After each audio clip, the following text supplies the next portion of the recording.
আসসালামু আলাইকুম।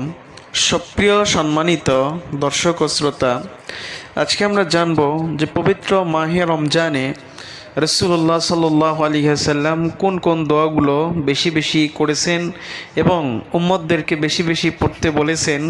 এই বিশেষ 4টি দোয়া নিয়ে আজকে আমার এই ভিডিও।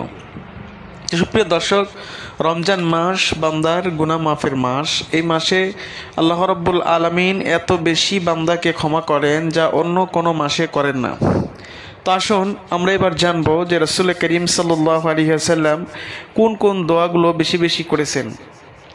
4টি দোয়া নবী করিম সাল্লাল্লাহু আলাইহি ওয়াসাল্লাম বেশি বেশি করেছেন।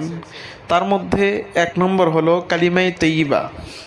কালিমায়ে তাইয়্যিবা হলো লা ইলাহা ইল্লাল্লাহু মুহাম্মাদুর রাসূলুল্লাহ সাল্লাল্লাহু আলাইহি ওয়াসাল্লাম। এই কালেমাটা নবীজি বেশি বেশি পড়েছেন এবং পড়তে বলেছেন। দ্বিতীয় নম্বরে যেই দোয়াটি নবী করিম সাল্লাল্লাহু আলাইহি ওয়াসাল্লাম বেশি বেশি পড়েছেন সেটা হলো ইস্তিগফার তথা ক্ষমা প্রার্থনার দোয়া, যা হলো আস্তাগফিরুল্লাহ রাব্বি মিন কুল্লি যামবি ওয়া আতুবু ইলাইহি। আস্তাগফিরুল্লাহ রাব্বি মিন কুল্লি যামবি ওয়া আতুবু ইলাইহি লা হাওলা ওয়ালা কুওয়াতা ইল্লা বিল্লাহ। এটিও বেশি বেশি পড়তে হবে।